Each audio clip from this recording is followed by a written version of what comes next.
I am SDR Kansas. I'm witnessing for the Lord, and we pick it up at "If men for no higher object than a wreath or perishable crown as a reward of their ambitions, subjected themselves to temperance in all things, how much more should those be willing to practice self-denial, who profess to be seeking not only a crown of immortal glory, but a life which is to endure as long as the throne of Jehovah, and the riches that are eternal, honors which are imperishable, and eternal weight of glory. See 841. Will not the inducements presented before those who are running in the Christian race lead them to practice self-denial and temperance in all things, that they may keep their animal propensities in subjection, keep under the body and control the appetite of lustful passions? They can only be partakers of the divine nature, having escaped the corruption that is in the world through lust. The reward of perseverance.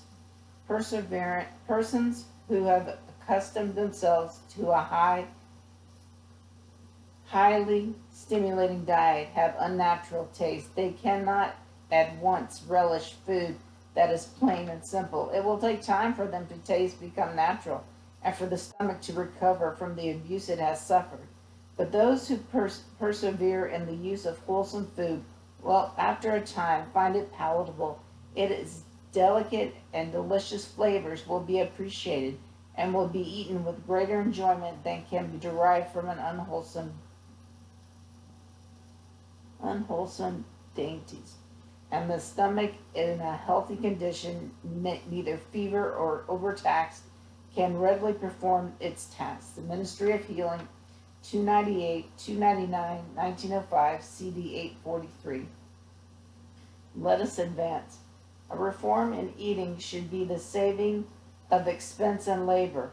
The wants of the family can be supplied that is satisfied with plain, wholesome food. Rich food breaks down the healthy organs of the mind and the body. Spiritual Gifts, 43, 142, 1864, CD 844. We are all to consider that there is to be no extravagance in any line. We must be satisfied with the pure, simple food prepared in a simple manner. This should be the diet of high and low. Adulterated substances are to be avoided. We are preparing for the future, immortal life in the kingdom of heaven. We expect to do our work in the light and in the power of the great mighty healer. Are all to act the self-sacrificing part. Letter 309, 1905, 18, CD 851.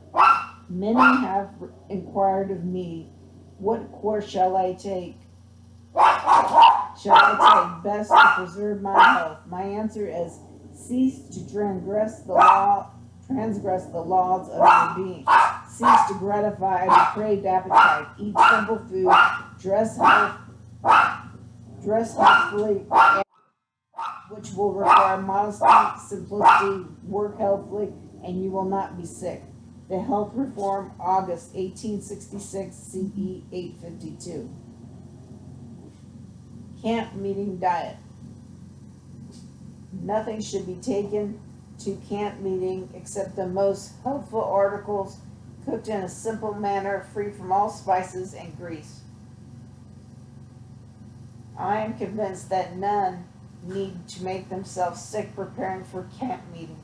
If they observe the laws in their health, in their cooking, if they make no cake, no pies, but cook simple graham bread and depend on fruit, canned or dried, they need not get sick in preparing for the meeting, and they need not be sick while at the meeting. None should go through the entire meeting without some warm food. There are always cook stoves upon the ground where this may be attained. CD 854. Brethren and sisters must not be sick upon the encampment. If They clothe themselves properly in the chill of the morning and night, and are particular to vary their clothing according to the changing weather, so as to preserve proper circulation, and distinctly observe regularity in sleeping and eating of simple food. Take nothing between meals. They need not be sick. They may be well during the meeting. Their minds may be clear and able to appreciate the truth, and they may return to their homes refreshed in body and spirit. Those who have engaged in hard labor from day to day now cease their exercise. Therefore, they should not eat their average amount of food. If they do, stomachs will be overtaxed. CD 855. We wish to have the brain power especially vigorous at these meetings in the most healthy condition to hear the truth and appreciate it and retain it, that all might practice it after their return from the meeting. If the stomach is burdened with too much food, even a simple character, the brain force is called to the aid of the digestive organs. There is a benumbed sensation upon the brain. It is almost impossible to keep the eyes open. The very truth which should be heard, understood, and practiced are entirely lost through indisposition or because the brain is almost paralyzed in consequence of the amount of food eaten. 861. I would advise all to take something warm into the stomach every morning at least. You do this without much labor. You can make graham gruel. If the graham flour is too coarse, sift it while the gruel is hot. Add milk. This will make most palatable and healthful dish for the campground. And if you bring bread, is a dry crumb in the gruel, and it will be enjoyed.